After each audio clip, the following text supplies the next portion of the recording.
again, welcome back. Another short and sweet video. Well, I hope you think it's sweet. Going to make something, another good craft fair seller apparently. These little lip balm holders. Now these are the first ones I did, so they're not, I was going to film this video without practicing first, which, knowing me, was a bad idea, and this is why. So first I made this one first of all, and I didn't quite cut through the score lines far enough, so you have that little bit. Plus this is supposed to be the front and I put the ribbon in the wrong way. This one went a little better, but I did a score line wrong, so it's sort of a bit squashy where it shouldn't be. But apart from that, I do think they're really cute. You put little lip balms in, or any other treats really, it doesn't have to be for lip balms. Yeah, so you can use your scraps with this, but the one thing that I use is a hole punch. If you don't have a hole punch, I will link to a video that shows you how to punch holes into your projects without a hole punch, and a little bit of ribbon. You can use string or you can use wool, just some pretty wool, it doesn't really matter, just anything that you have really. So excuse me, I shall bring over my little piece of paper with all my measurements on, or I'll forget. So first of all, you start off with a sheet of paper 4 1/4 by 4 1/4. This is a good way to use up your scraps. It's from this little paper pad which I got free with my Sizzix Big Shot. It's lovely. I don't know who makes it, but I'll try and find a link. It's the same one I used in the last video, only a smaller version. So there is a little bit of scoring involved with this. Now I'm not going to show you how to do it again. The purpose of this playlist is to show you how to do things where you don't need a lot of tools or anything like that. You don't need a scoring board. But if you look over my other videos, you will find out how to score without a scoring board just by using a pencil and a ruler. It's not difficult, but because there are quite a few places to score in this project, I'm going to use my scoreboard and then I'll be right back.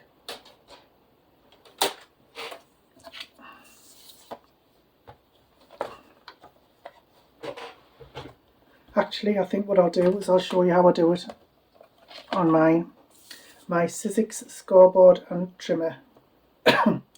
So what you can do, this is now in cutting mode.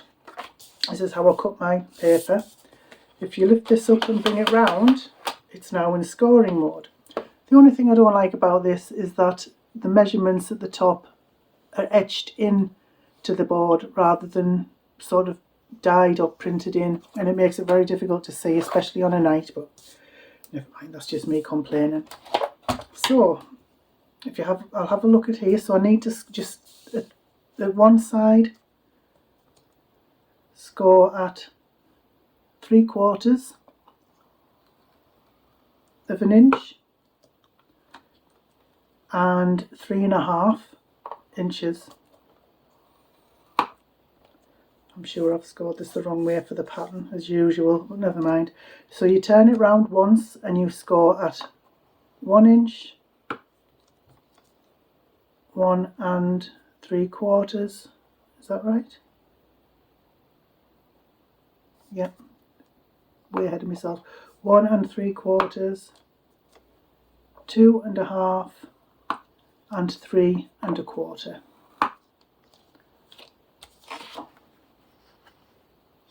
That's all your score marks. So that's it. But like I say, you can do it with your ruler and pencil, as I've shown you in several videos before this. Now it's just deciding which side I want it, because they both look nice, don't they? I think I'll have this side, the hearts. And I have scored it the right way. Wonders will never cease. So now fold and burnish. Wrong way. Fold and burnish all of your score marks, just using whatever you have handy, flat edge of a ruler or a card or something like that.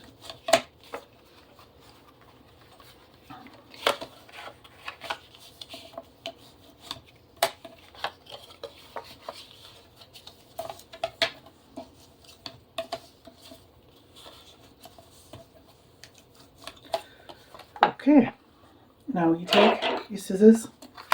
These 4 corners have to be removed completely, so I'll speed it up.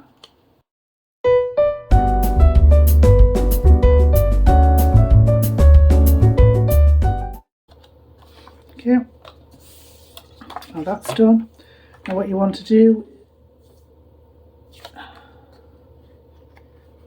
is make your tabs. I was confused there, I thought the tabs were on that side. It's been one of those days already. So you cut these here, have score marks, so you cut down those.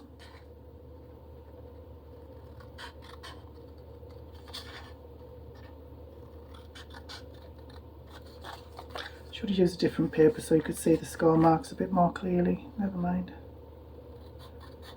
I should be used to making mistakes by now. And what I normally like to do is just cut off a tiny bit on the middle one, just a little bit less bulk, that's all. You don't have to do that if you don't want. So that's all the cutting there is to do. It's going to be like that. So you have to decide which is going to be your front and which is going to be your back, because that's going to go on there and that will go on there. So that with the line there will be the back, because it's not quite as neat as the front part. So get your glue, put it on the outside of the middle flap, put it on there, make sure that is right to the very bottom. Just give your glue a good chance to dry.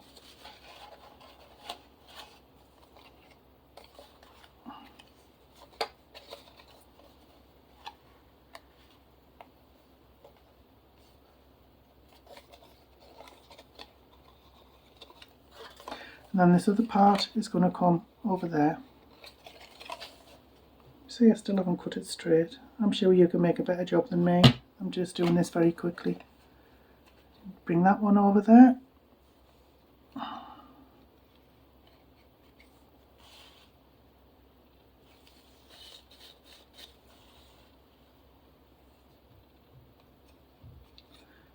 So you've done the same there. But I'm sure you're cleverer than I am. You should be able to do it. So then decide, so of course, that's going to be the back, as you can see from that side. So put some glue on the middle flap.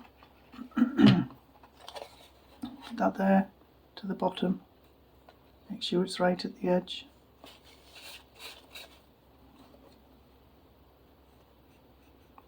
I don't know why I always do one side better than the other. That's really weird. Glue on the last flap. Make sure it's right at the bottom.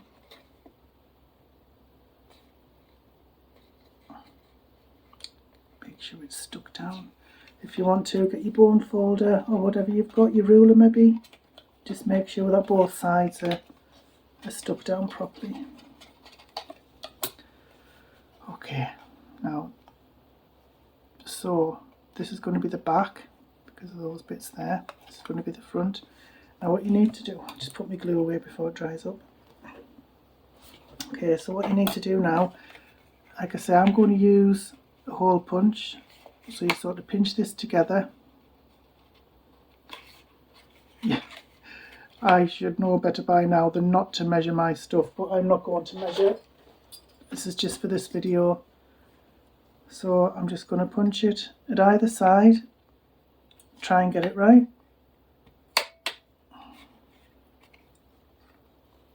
Of course I won't.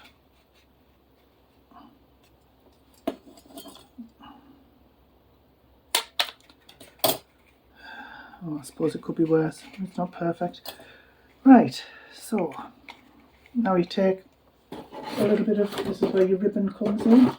I've just had it. And here it is. So this is going to be the front, so the ribbon is going to thread through there, around the back and through here and tied at the front. I am going to speed it up because watching me threading and tying bows, threading ribbon and tying bows is painful, so I'll speed that up now.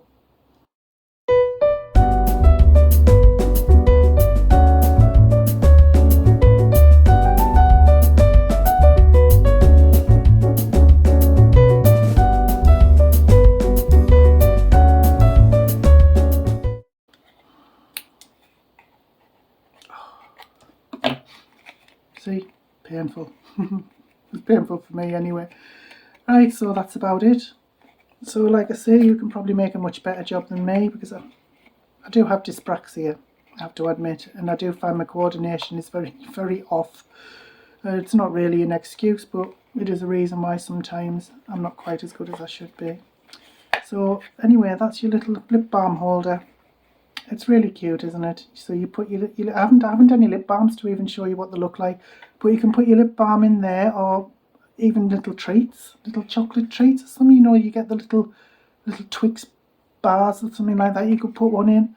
But I just think they're really cute, and they are easy to make, despite how I've made it look. Sorry about that. But I'm sure if you give it a go, you'll enjoy it. And once you get into the swing of it, I think you could maybe make quite a few of these in a day. These make perfect gifts, or for selling at craft fairs. You can put, if it's for someone special, you can put a little sentiment on there with the name on. You can decorate them how you like. So I'm not even going to attempt that, but it's just to show you how to make them anyway. So I hope you have found this useful, and I hope you give it a go, because it is quite fun once you get into it. But thank you for staying with me to the end. It's been quite a short video. I would really appreciate it if you could subscribe, comment, like, share, because it all helps my channel. So thank you so much for watching, and have a great day. Bye bye now.